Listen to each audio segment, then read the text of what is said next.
la bienvenida al doctor Miguel Mateo e iniciamos entonces. ¿Qué más, muchachos? ¿Cómo están? ¿Me confirmas, porfa, si se ve la presentación? Sí, ya se ve, doctor. Listo, perfecto. Bueno, muchachos, buenas noches. Primero que todo, pues agradecerles por invitarme otra vez a compartir con ustedes pues un tema de dermatología y nuevamente pues felicitarlos por seguir con esta iniciativa tan chévere del semillero. Muy bacano ver que hay más gente que esté interesada en la dermatología y que estén ya avanzando más y creciendo más como grupo.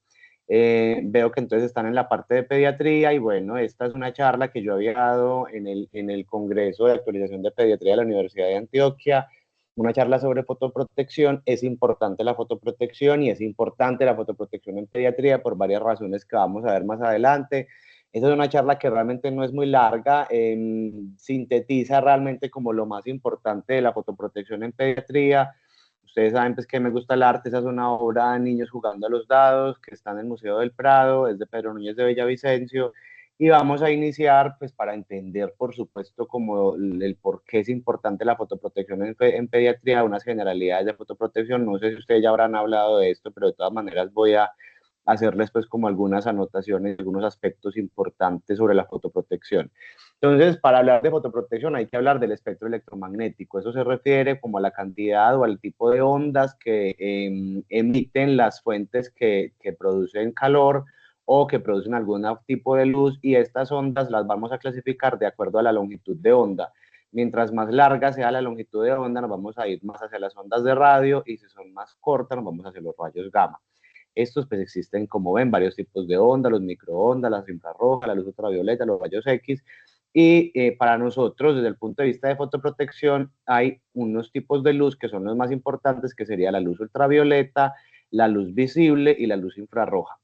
Estas tres fuentes de luz, sobre todo la luz ultravioleta y la luz visible, tienen un papel importante en la parte de fotoprotección, porque ellas van a ser responsables de algunos aspectos o algunos cambios biológicos que vemos en la piel o que podemos ver incluso en otros órganos.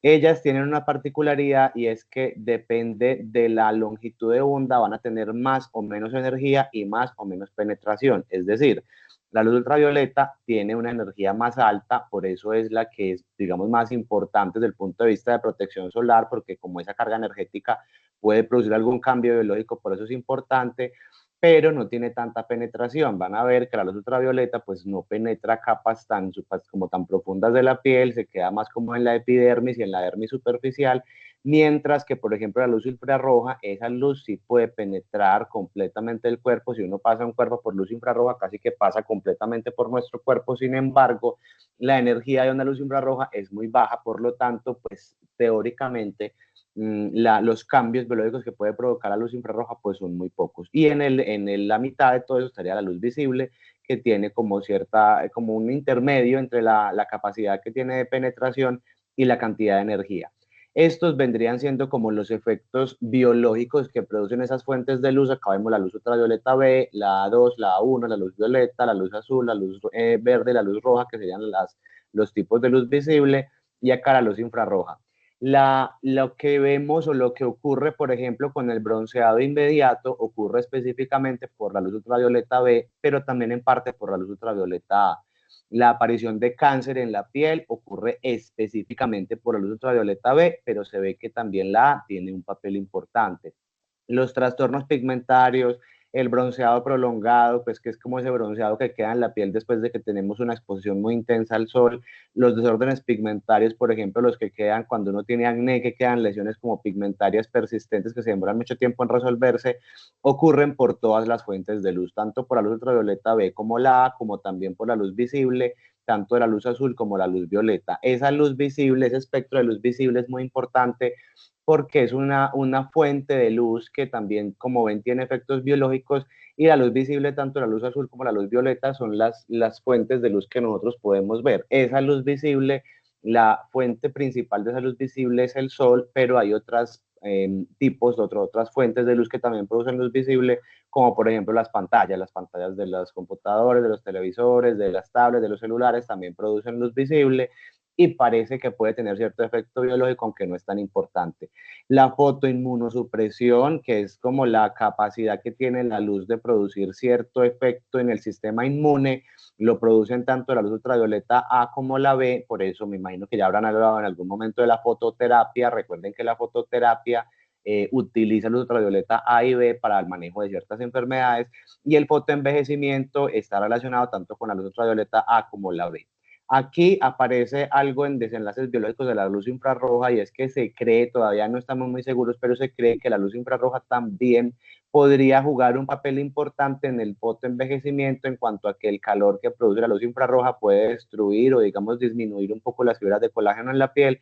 Entonces, por eso seguramente habrán visto que hay protectores solares que también tienen algo de protección contra la luz infrarroja, pensando pues como en este fotoenvejecimiento. Pero entonces digamos que los cambios que producen esas fuentes de luz no solamente dependen del tipo de fuente de luz, es decir, de luz ultravioleta, de luz infrarroja, de luz visible, sino también de factores ambientales. Entonces, por ejemplo, miren este paisaje, si vemos, tiene nubes, ¿cierto? Las nubes permiten el paso de la luz. Entonces, eso es un concepto errado de pensar que si el día hay nubes, entonces estamos más protegidos. Si hay nubes, la luz puede pasar por esa nube, porque recuerden que la nube está compuesta por agua. La nieve se comporta como una superficie reflectiva, porque la nieve está compuesta de agua. Entonces, si estamos en un ambiente en donde hay nieve o en donde hay hielo, cuando la luz choca contra ese hielo o contra esa nieve, se va a reflejar y se va a impactar en nuestra piel, y quizás incluso el efecto biológico sea mayor por esa reflexión. Lo mismo pasa con el agua y la arena. Si estamos en la playa, si estamos en el río, si estamos en el mar y hay luz, eso impacta contra esas superficies brillantes, impacta sobre nuestra piel, y el efecto biológico puede ser incluso mayor. Pensaría uno, bueno, pues entonces si estoy acá en un ambiente como estos, pues me escondo en esa sombra detrás del árbol. Si me escondo acá, miren que de todas maneras hay impacto de la luz alrededor. Entonces no estoy realmente haciendo mucho si yo me estoy ocultando en la sombra, pero estoy en un lugar en donde hay una superficie reflectiva, como en este caso, que miren que por ejemplo acá hay arena. Como la luz se refleja ahí, entra, impacta sobre nuestra piel, o sea que no estamos haciendo mucho protegiéndonos en la sombra. Esto va más a que consideren, a que cuando tengan ustedes una exposición solar, consideren las exposiciones ambientales. Obviamente que si uno quiere pues como tratar de ocultarse del sol, hay que buscar la sombra, pero pues tendría uno que buscar la sombra en un lugar donde no haya una superficie que refleje la luz, donde no haya agua, donde no haya nieve, donde no haya hielo, donde no haya arena, porque eso pues por supuesto va aumentar la reflexión de la luz y va a tener exposición sobre nuestra piel. Este es como el esquema en donde se representa cómo es el daño celular que produce la radiación ultravioleta que genera finalmente melanoma. Lo pongo para que ustedes entiendan más o menos por qué es importante, pues como todo esto de la exposición solar. El fin último de la protección solar y de la fotoprotección es específicamente la prevención contra el cáncer.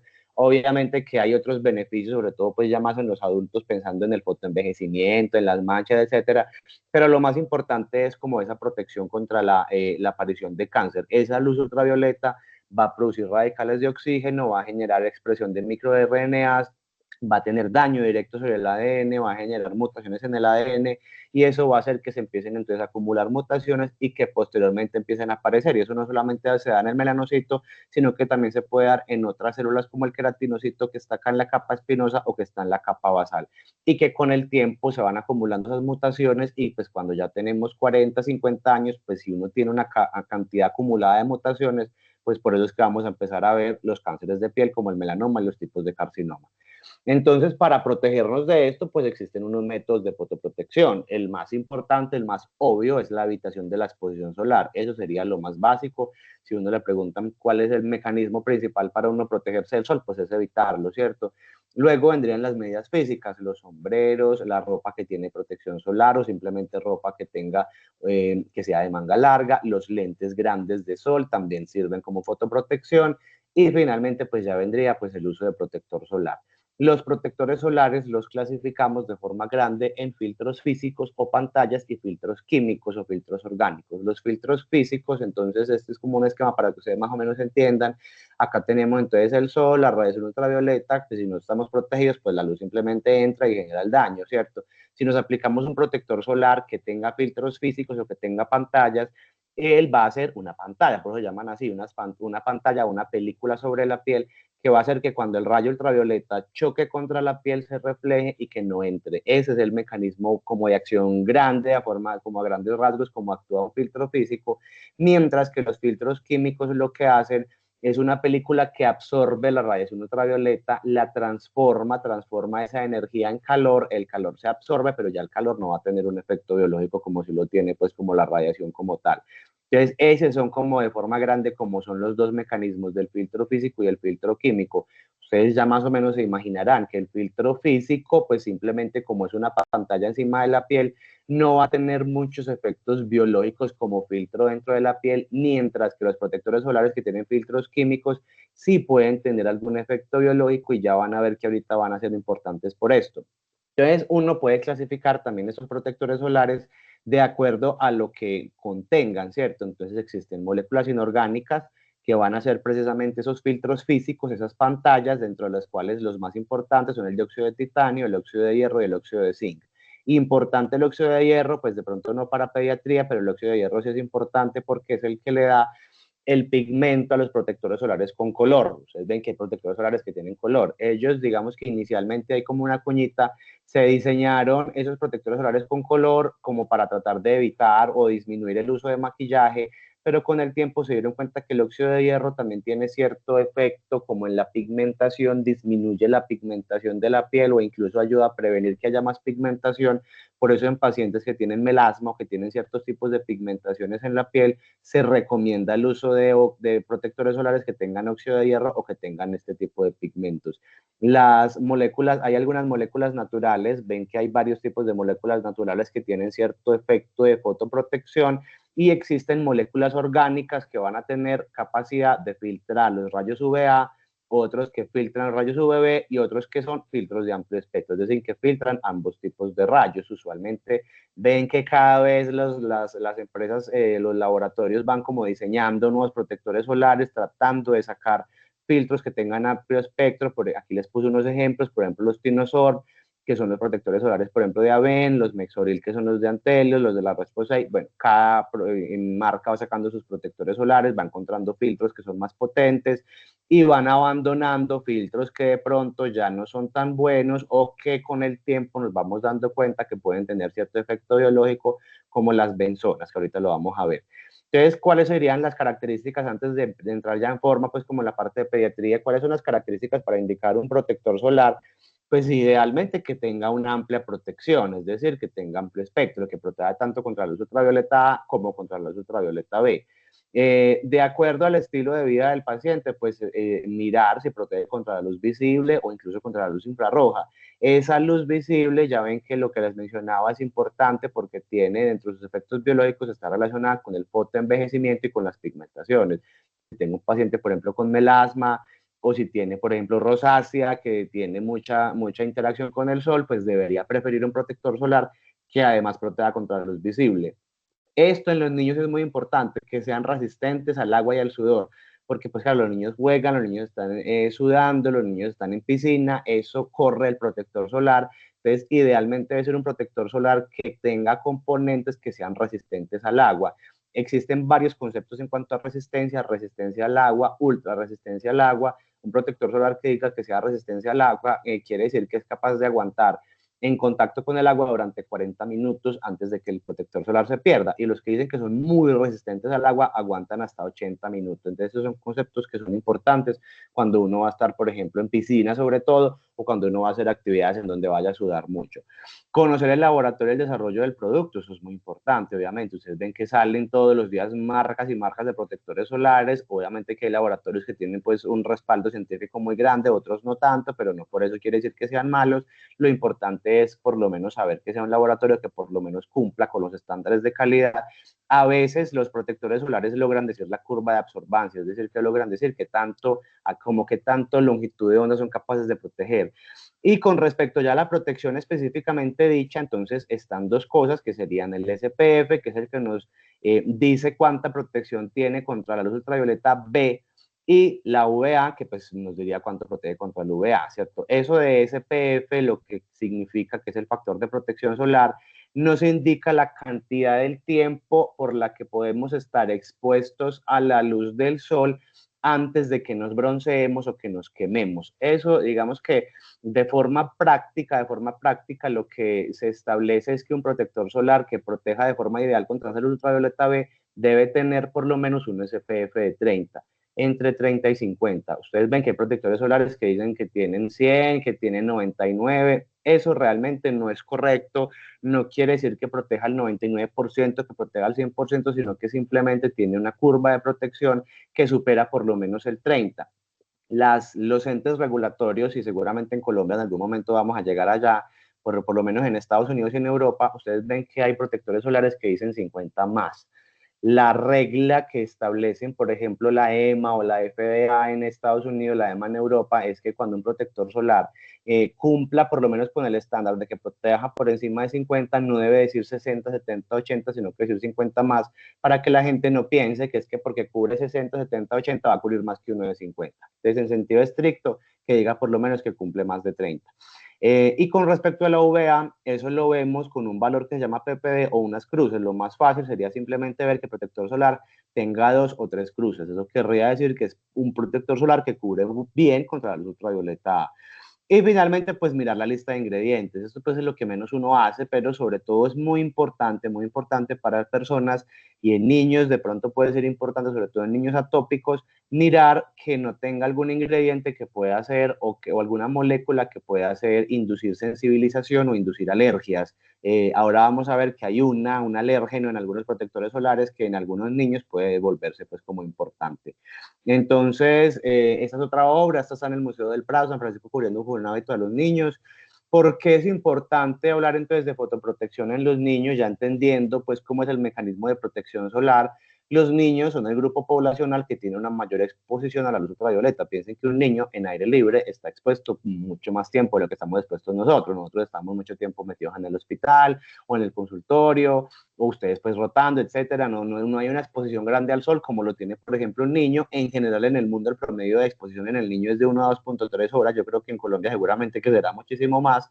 Pero entonces es importante en los niños porque el 25% de la exposición total de la vida a la radiación ultravioleta se da antes de los 20 años. Y eso ya se ha estudiado, por eso se sabe que es ese valor, que toda la exposición solar que uno tiene durante la vida, de todo eso, el 25% uno lo recibe antes de los 20 años. Por eso es que es tan importante que los primeros 20 años de la vida tengamos una muy buena protección solar, porque eso va a impactar en nuestra piel como esté más adelante. Esto, por supuesto, vuelve a los niños un grupo mucho más susceptible a quemaduras solares y los vuelve una población perfecta para establecer estrategias de prevención primaria.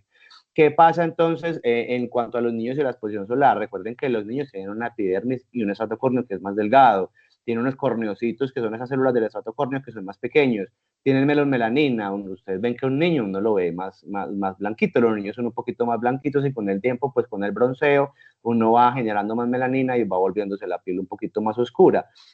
Entonces, si tenemos melanina, que es la que nos protege contra la luz ultravioleta, pues vamos a tener una penetración más profunda de esa luz ultravioleta. Los niños recambian más rápido las capas en en las células basales, por lo que tienen más susceptibilidad a mutaciones en esa capa basal o en los melanocitos por esa exposición a la luz ultravioleta.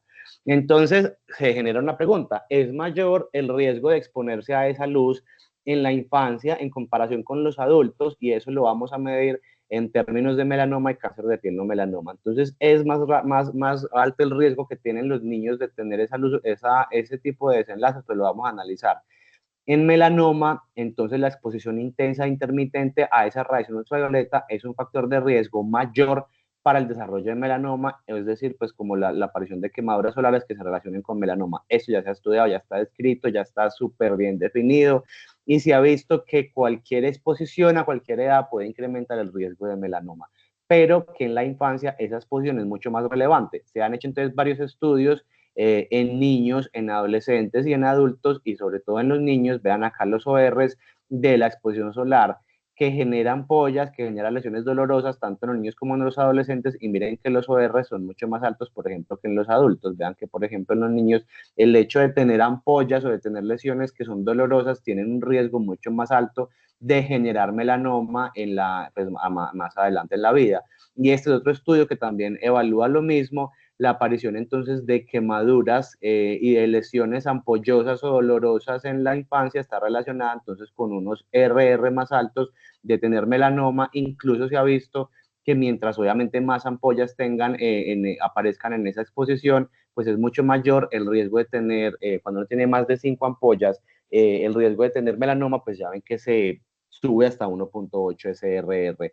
Con carcinoma vasocelular realmente no se ha definido como tal la magnitud, sin embargo, sí parece que hay una relación importante, sobre todo con la exposición intensa de forma intermitente. A diferencia, por ejemplo, del melanoma, que cualquier tipo de exposición se relaciona con el melanoma cuando se expone en la infancia, el carcinoma vasocelular no es tan claro, pero parece que sí. Vean que, por ejemplo, en este estudio se vio como exposiciones frecuentes o graves entre los 5 a 15 años tienen un RR de 1.6 para presentar carcinomas vasocelulares en el futuro. Y este mismo estudio que les mostré para melanoma, miren que el hecho de tener ampollas, más de 5 ampollas durante esa edad de los 15 a los 20 años, tiene un RR para carcinoma vasocelular de 1.68. Y con respecto a carcinoma escamocelular, este sí tiene una evidencia grande en cuanto a que la exposición intermitente en la infancia incrementa el riesgo. Nuevamente, los estudios que ya les mencioné, en el caso de carcinoma escamocelular, miren que también es muy similar, ese RR 1.68. Eso quiere decir que pues, es importante la exposición solar en la infancia, entonces se ha relacionado con desenlaces de malignidad como es el melanoma y los tipos de cáncer no melanoma. Esa es otra obra, Niños corriendo en la playa, Joaquín Sorolla. Joaquín Sorolla hizo muchas obras muy parecidas de niños en la playa. Esa está en el Museo de Bellas Artes de Asturias. Entonces, ya entendiendo cómo funciona la fotoprotección, ya entendiendo por qué es importante la fotoprotección en los niños, uno se pregunta, ¿será que hay algún riesgo en usar un protector solar en un niño? ¿O alguna cosa que haya que tener presente? Pues hay tres conceptos importantes en los niños y por eso aparecen ciertas recomendaciones de cómo hacer la fotoprotección en los niños. Uno es la absorción sistémica, dos, la posibilidad de que haya dermatitis de contacto alérgica y tres, que es la más debatida y la que menos conclusiones tenemos, que es la deficiencia de vitamina D. Con respecto a la absorción sistémica, recuerden que los niños tienen unas pieles que son más delgadas y que tienen mucha más capacidad de absorción. Recuerden que en los niños uno cuando utiliza cosas tópicas las utiliza en bajas concentraciones, en una cantidad limitada, porque como absorben muchísimo más, el riesgo de que pueda tener alguna toxicidad sistémica es mucho mayor y es más marcada en niños menores de 6 meses. Por eso la recomendación es de que en niños menores de 6 meses no se apliquen protectores solares por el riesgo que tienen de algún tipo de absorción sistémica, algunos de los componentes y de generar algún tipo de toxicidad. Dentro de los filtros, recuerdan que les mencioné que hay unos filtros físicos y químicos y que los químicos, como son químicos, tienen la capacidad y que se absorben en la piel, tienen capacidad alguno de poder generar algún efecto biológico. Que se ha visto que la oxibenzona, la bobenzona y el octocrileno en estudios tanto en ratones como en seres humanos tienen cierta capacidad de absorción, o sea, se pueden absorber sistémicamente y se ha visto que hay concentraciones tanto en orina como en plasma de esos protectores solares cuando se hacen estudios pues en esos grupos poblacionales y que parecen tener ciertos efectos potenciales esos filtros orgánicos. Esos tres filtros que les mencioné, por lo menos en estudios en ratones, se ha visto que tienen efectos antiandrogénicos y antiestrogénicos, alteraciones de la fertilidad, incluso sobre todo las benzonas, efecto de neurotoxicidad. El benceno, ustedes saben que el benceno es carcinógeno en humanos, ninguna sustancia debe contener benceno, y las benzofenonas pues son derivados del benceno, por lo que pueden tener cierto potencial carcinógeno, por supuesto pues no se pueden ingerir. Sin embargo, estos estudios pues no han replicado lo mismo en humanos. Cuando se han hecho en humanos no se ha visto que tengan estos efectos. Sin embargo, por la preocupación de que pueden generar estos tipos de efectos, estos filtros orgánicos, pues muchos no se recomiendan utilizar en niños. Ya les voy a explicar ahorita en las conclusiones pues cuál sería el tipo de protector solar ideal en los niños, pero en general en un niño, por lo menos entre los 6 meses y los 2 años, no se deberían utilizar protectores solares que tengan filtros químicos. Muchos filtros orgánicos están productos en muchos productos de uso diario, en champús, en cremas, en lociones, en bálsamos, en alimentos, en un montón de cosas. Entonces, esto también genera pues como la preocupación de si será que esos filtros químicos están en otros componentes. En un niño pues hay que tener la precaución de pues qué tipo de cremas vamos a utilizar, Las cremas que se utilizan, por ejemplo, en el adulto, por supuesto, no se pueden utilizar en los niños porque tienen precisamente este tipo de filtros químicos. ¿Cuáles serían los filtros ideales en los niños? Pues los minerales. Si uno usa la lógica, pues recuerden que los filtros minerales son simplemente pantallas. Ellos se quedan en la superficie de la piel, normalmente no se absorben, entonces el óxido de zinc y el dióxido de titanio serían las moléculas ideales que deben tener los protectores solares pediátricos. Ellas no sobrepasan la dermis superficial, así sean micronizados. Esto de micronización quiere decir que ustedes seguramente no les tocó, pero pues hace muchos años, cuando los únicos protectores solares que existían eran el óxido de zinc y el dióxido de titanio, no había más nada. Entonces, hace muchos años los protectores solares todos quedaban blancos, el paciente se aplicaba eso, quedaba blanco. Entonces, claro, por eso hace mucho tiempo la gente no se aplicaba protectores solares. Ya ustedes ven que hay protectores solares que son resistentes al agua, que son capaces, que son muy fluidos, que son entonces water no sé qué, bueno, que son muchos protectores solares que uno ve que se absorben muy bien, que tienen una cosmética muy buena, pero son protectores solares que tienen filtros químicos. Los filtros minerales, como el óxido de zinc y el titanio, son blancos, pues eso ha llevado a que la industria haya tratado de generar protectores solares que tengan esos componentes, pero que tengan moléculas mucho más pequeñas. Uno piensa, ¿será que entonces como son tan pequeñas pueden entrar en la piel? Pues parece que no. Así sean micronizados, así sean partículas de menos de 100 nanómetros, no logran penetrar la piel. Esto hace que estos tipos de protectores solares pues sean como ideales en la edad pediátrica. Entonces, ¿cuáles serían las recomendaciones de protector solar para los niños? En menores de 6 meses, no usar ningún protector solar, idealmente nunca. Hay algunas excepciones, ahorita se las voy a mencionar, pero entonces idealmente los niños pequeños no deberían utilizar protector solar. ¿Cómo los protegemos? Pues no exponiéndolos al sol. Esa sería como la forma principal, o utilizando filtros físicos, o pues como cosas físicas, perdón, ropa, sombrillas, cosas que nos eviten la exposición solar. Y en los niños entre 6 meses y 2 años utilizar protectores solares minerales, es decir, protectores que vengan en pantalla o protectores solares pediátricos. Los protectores solares pediátricos, esto pues es como por mostrarles simplemente algunas marcas. En general, los protectores solares pediátricos son protectores que poseen en su galénica o en su composición filtros físicos. Algunos pueden tener algunos filtros químicos, sobre todo los que son como más acuosos, por ejemplo el de Eucerin, los de Aven, ellos pueden tener algo de filtros químicos, pero son filtros químicos que ya están supremamente estudiados, entonces esto los haría protectores solares que son ideales para la aplicación en los niños. Entonces todo lo que ustedes vean pediátrico, kids, son protectores solares para niños. Existen protectores solares que vienen en spray. Estos son, por ejemplo, dos marcas, aunque pues, hay muchos otros protectores solares en spray pediátricos. Los protectores solares en spray son una muy buena alternativa porque pues, es muy fácil aplicarle a un niño un protector solar en spray. ¿Cuál sería la única recomendación importante? Que el protector solar en spray no se rocía directamente en la piel. Uno no coge el niño y le echa el protector solar así, de hecho nosotros tampoco lo deberíamos hacer, sino que la forma correcta es aplicarlo en la palma de la mano y luego pasarlo sobre la piel, como si fuera una crema o una loción. ¿Por qué no se debe rociar? Porque esos microaerosoles de los protectores solares en spray a veces pueden entrar en las vías respiratorias y en algunas personas sí podrían generar toxicidad respiratoria. Entonces la recomendación es que no se aplique directamente de forma rociada, por lo menos pues como en la parte de la cara no se debería aplicar así.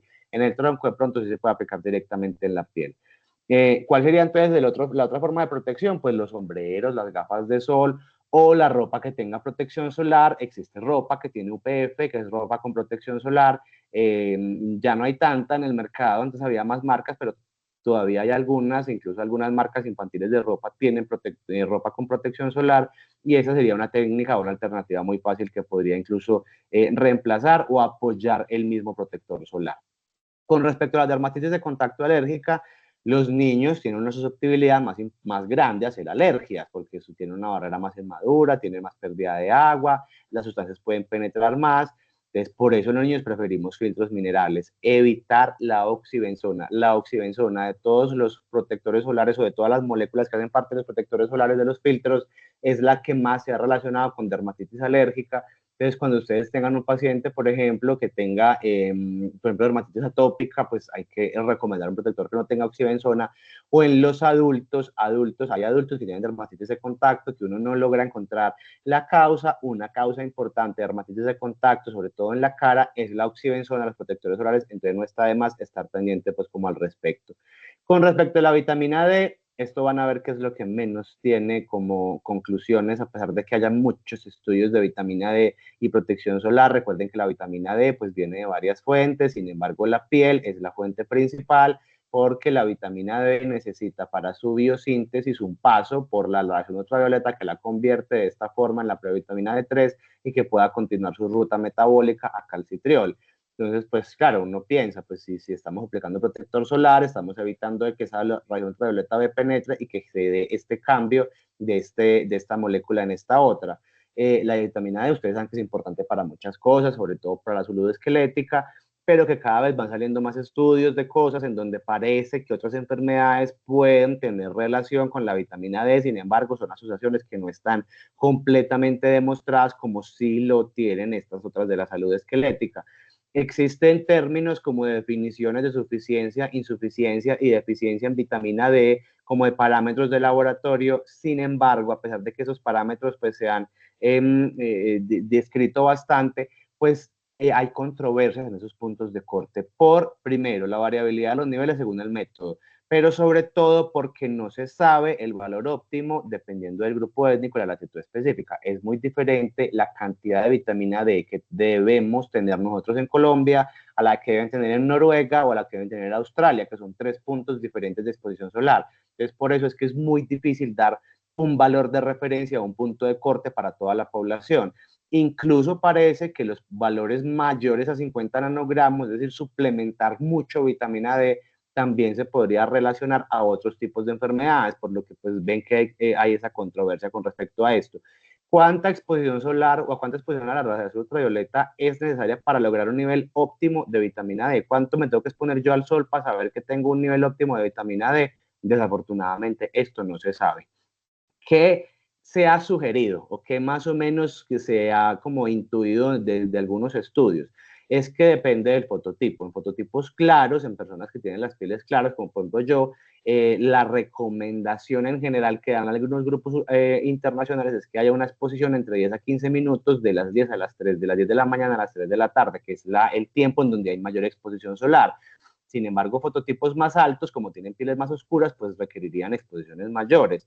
En Colombia es muy difícil establecer esto. Estos son parámetros que se han dado de pronto como para latitudes más meridionales o septentrionales. Como Colombia es un lugar que está en el trópico, es muy difícil establecer cuánto es el tiempo de exposición que tenemos que tener nosotros para tener una adecuada síntesis de vitamina D. ¿Los protectores solares disminuyen la absorción de vitamina D en los niños? Pues parece que sí. Se han hecho varios estudios donde sí se ha visto que la producción de vitamina D en un niño cuando se aplica protector solar en los estudios sí disminuye la cantidad de vitamina D en la piel. Sin embargo, en estos estudios se ha visto también la vitamina D sérica y parece que no se modifica. Entonces, digamos que todavía no tenemos como una respuesta importante al respecto. Entonces, en resumen, ¿qué tenemos? Que no podemos por ahora dar una recomendación en cuanto a fotoexposición y vitamina D. Sin embargo, pues sí sabemos que hay una relación muy importante de la exposición solar con las quemaduras, que ya lo vimos. Entonces, ¿cuáles serían las recomendaciones? Idealmente, no realizar exposiciones solares intencionadas con el propósito de lograr un nivel óptimo de vitamina D en los niños. En los fototipos que son más bajos, tratar esa exposición no intencional de baja intensidad podría ser suficiente. No podemos dar una recomendación pues como completamente estricta, pero podría ser suficiente. Sin embargo, la prevención de quemaduras solares en la infancia no es negociable. Como dermatólogo y en general si ustedes escuchan a un dermatólogo hablar de esto, pues uno en general recomienda la fotoprotección. Si escuchan a un endocrinólogo con seguridad que les va a decir lo contrario. Digamos que ahí hay que tener como la precaución de que obviamente me tengo que proteger del sol, habrá cosas o situaciones en donde yo tengo que estar un poco más pendiente con la producción de vitamina D, sin embargo, pues bueno, de esto todavía quedará mucho para decir, seguramente en el futuro pues habrá más respuestas. Recuerden que desde el 2011 la Academia Americana de Pediatría sugiere la suplementación con vitamina D en los casos en donde haya pues como para prevención del desarrollo de raquitismo y osteomalacia, y esas serían las dosis como se administra esa vitamina D.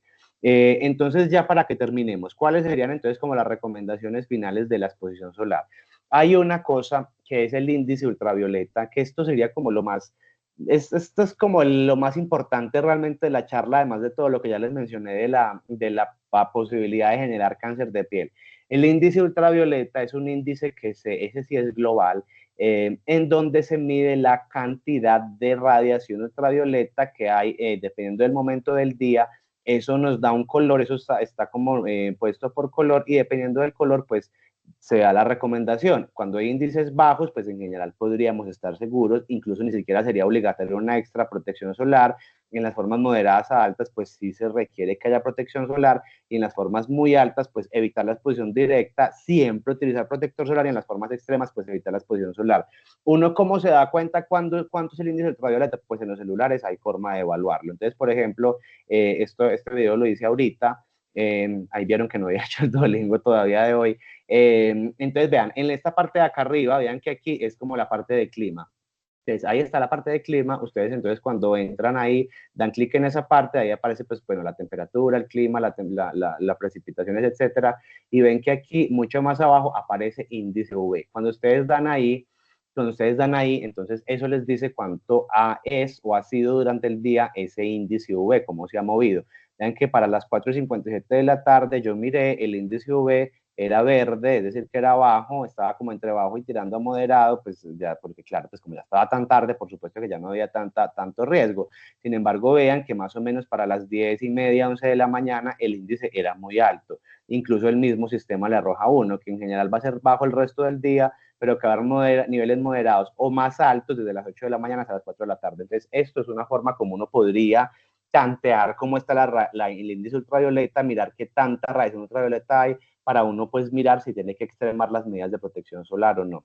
En lo posible en los niños, entonces protección solar de barrera. Limitar la exposición solar entre las 10 a.m. y las 3 de la tarde. Ustedes ya mirarán cómo interpretan pues lo de la vitamina D. En general la recomendación que damos en dermatología es tratar de limitar la exposición solar entre esas horas. Ojo con los paseos, que uno siempre se descuidan los paseos. En general siempre hay que recomendarle a los papás que hay que estar mucho más pendientes, sobre todo porque la exposición a la arena, a la playa, al mar y a la nieve pueden aumentar entonces la exposición. Asegurar una ingesta adecuada de vitamina D, por lo menos en la dieta o incluso en la suplementación cuando sea necesaria. La cultura de fotoprotección en los niños, estimular dentro de todo el autocuidado que se apliquen también el protector solar. En niños menores de 6 meses, evitar la exposición directa, preferir la protección de barrera solo en casos estrictamente necesarios, que el niño vaya, que es que yo me lo tengo que llevar para un paseo porque es que vamos a ir todos y pues cómo no lo voy a aplicar algún protector solar. Se podría utilizar protector solar que tenga SPF de 15. Existen protectores solares que tienen SPF de 15 que son específicos para esas situaciones, pero la idea es que solo sean las superficies pequeñas, en superficies en donde solamente el niño se va a exponer, y una vez que termine la exposición, lavar la zona para que no aumente el riesgo de absorción de ese protector solar. En niños mayores de 6 meses, utilizar, por supuesto, protectores mayores, idealmente de 30, aquí les puse 15 pues por esto, pero debería ser 30, prevenir los minerales, siempre se deben aplicar 15 a 30 minutos antes de la exposición para que logren acoplarse adecuadamente a la piel y que puedan generar su efecto fotoprotector. Cada 2 horas se debería reaplicar en caso de que tengamos una exposición continua. Si no es continua, pues simplemente aplicar cuando nos vayamos a exponer otra vez. Y si hay inmersión en el agua, reaplicar cada 40 o 80 minutos, dependiendo pues del tipo de protección, si, pues, si protege, si tiene protección al agua o alta protección al agua. Es una obra, pues ya para terminar, de Mar Reyes. Uno cuando ve artistas, vieron que yo les puse varios artistas de varias partes del mundo, pero uno como que nunca le para bolas a los artistas colombianos, y cuando habla de artistas colombianos siempre piensan los mismos, pero hay artistas colombianas que son importantes, que fueron importantes en la vida. Esta es Emma Reyes. Emma Reyes fue una niña huérfana que la adoptaron unas monjas allá de la hermanita, y resulta que pues las monjas se dieron cuenta que tenía como cierta habilidad con la pintura, con el arte, y pues en los 60, cuando llegó a 1960, pues logró llegar a París, se ganó una beca, fue a París, fue a México, fue a Italia, se formó con varias personas importantes pues del arte en el mundo, incluso con Diego Rivera en México, y resulta que entre el 69 y el 97 ella empezó a escribir unas cartas, y se las escribió a un historiador de arte acá colombiano, unas cartas muy bonitas, muy lindas, tanto que el amigo a quien se las envió se las mostró a Gabriel García Márquez, y a él les parecieron tan espectaculares que él le escribió a Emma Reyes y le dijo que debería hacer un libro con esas cartas, y ese libro, pues, de esas cartas se hizo ese libro que se llama Memoria. Memoria por correspondencia, es un libro muy bonito, pues si lo quieren leer, la verdad, es como toda una narración que ella hace de toda su vida, de toda su infancia específicamente, incluso de su infancia, se hicieron varias imágenes, varios dibujos, uno de ellos es este, en donde ella cuenta pues como algo de las historias de lo que ella tuvo durante la infancia. Pues lo va a pasar pues como para que no nos quedemos acá, pero les recomiendo que lo lean, es una literatura muy bonita y nos habla mucho también como de la realidad que tiene la niñez de nuestro país. Entonces, bueno, con eso termino. Muchas gracias. No sé si tienen de pronto alguna pregunta, alguna duda, si no les quedó algo claro.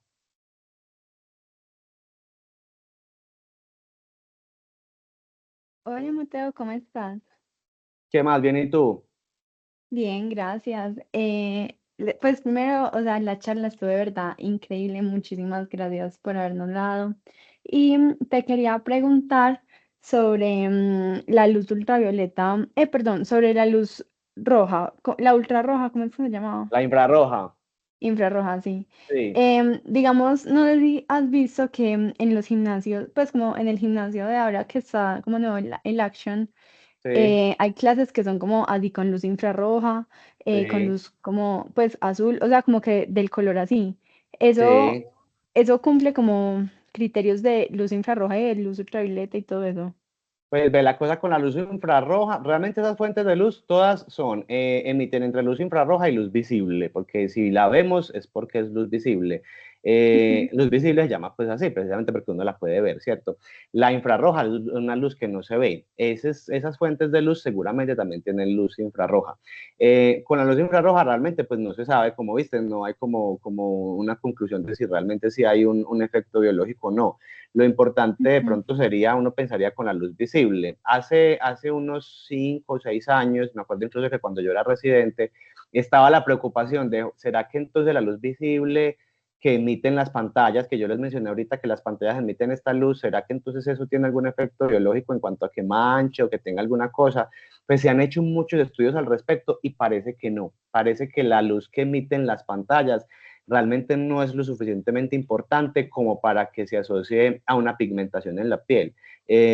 ¿Por qué de pronto no se le hace como mucha bulla a eso? Porque de todas maneras la gente ya ha tenido como cierta cultura de fotoprotección, entonces ya venir a decir a la población que pues ya no es importante aplicarse protector solar cuando están en una pantalla, pues digamos que va como en contradicción con todo lo que se ha logrado.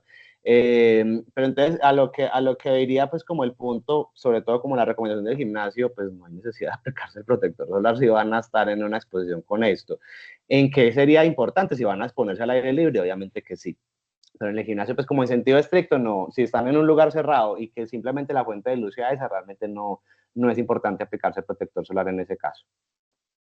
Ah, bueno, muchísimas gracias. Dale, con gusto. ¿Alguna otra pregunta, Iván?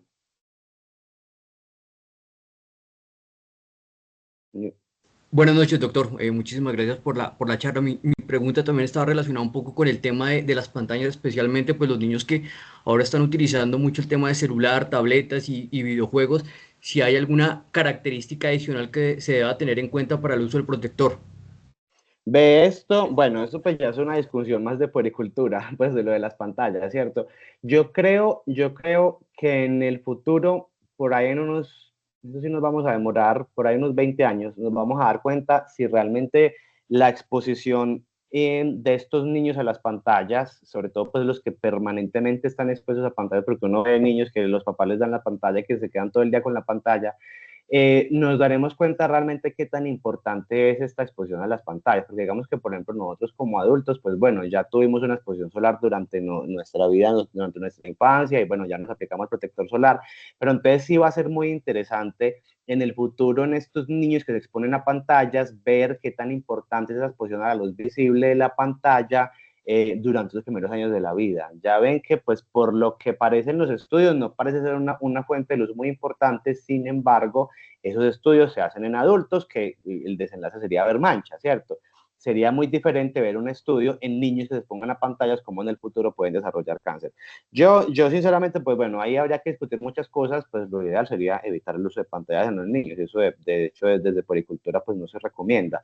Pues la recomendación desde el punto de vista por lo menos dermatológico sería que si van a exponer a un niño una pantalla, pues que idealmente esté protegido de la luz. O por lo menos cumplir como con los estándares de protección normales como ambientales. Pero digamos que ahí no te tendría una respuesta, tocará esperar unos años para ver qué pasa con esos niños. ¿Listo? Vale, doctor, entendido. Muchas gracias. Dale. ¿Alguna otra pregunta? Luna. Hola, Doc, buenas noches. Doc, muchas gracias, estuvo muy chévere la charla. Te pregunto, por ejemplo, el óxido de zinc o la pasta láser, entonces podríamos usarla como protector solar en caso de bajos Sí, recursos.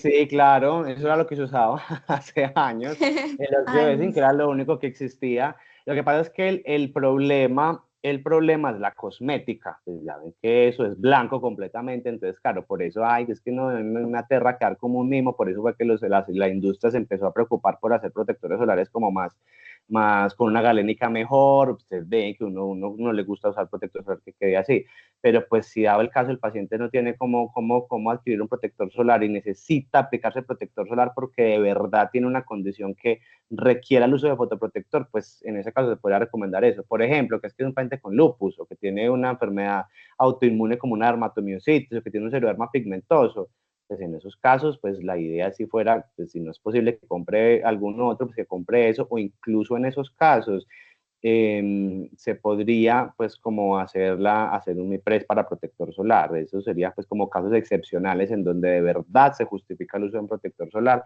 y en esos casos pues sí es importante porque la fisiopatología de la enfermedad depende de la exposición solar. Camila.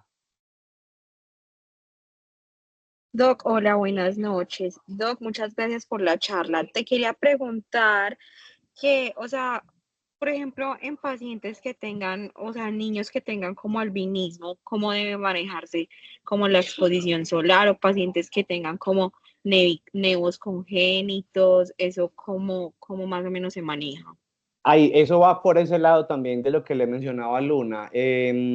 Hay, digamos que desde el punto de vista de piel, porque ya pues las pues, enfermedades autoinmunes ya serían pues más sistémicas, pero desde el punto de vista de piel, de enfermedades de piel que sí predispongan a un riesgo mucho mayor de daño solar, serían el albinismo y el xeroderma pigmentoso. No sé si ustedes lo habrán visto ya o habrán revisado el tema. El xeroderma pigmentoso es una enfermedad genética en donde las personas tienen una susceptibilidad mucho más alta a hacer mutaciones en la piel por esa radiación solar, y ellos empiezan a tener cánceres desde edades muy tempranas. Entonces, en estos dos casos sí es súper importante que se apliquen o que extremen esas medidas de fotoprotección. Incluso hay campañas de dermatólogos en varias partes del mundo. Por ejemplo, en África hay bastantes, porque pues claro, en África normalmente uno espera que las pieles sean mucho más oscuras, pero hay personas, hay grupos poblacionales en África que tienen albinismo y que tienen unas tasas altísimas de cáncer de piel precisamente por esto. Entonces, en esas poblaciones sí, ahí sí se deben extremar las medidas con respecto, como digamos que serían como las mismas recomendaciones que ya les mencioné, pero sí hay que extremar mucho las medidas en estas situaciones por el riesgo tan alto que tienen de cáncer. Entonces sería más o menos eso, como que estén muy pendientes en esas situaciones, recomendarle a la familia que tienen que estar muy atentos, y ellos necesitan evaluación periódica por dermatología porque pues ellos como tienen un riesgo más alto de cáncer, pues hay que estar más atentos y tratar de detectarlos de forma más temprana. Ah, listo, Doc, muchas gracias. Dale, ¿alguna otra pregunta?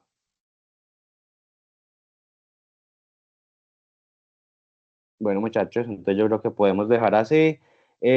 Otra vez les agradezco por haberme invitado, qué bueno que les gustó, y bueno, sigan con esta iniciativa de seguir con el semillero que me parece espectacular, y cualquier cosa que necesiten en el futuro y les pueda ayudar a la orden. Que les vaya muy bien. Chao, Doc, muchas gracias. Gracias. Chao, gracias.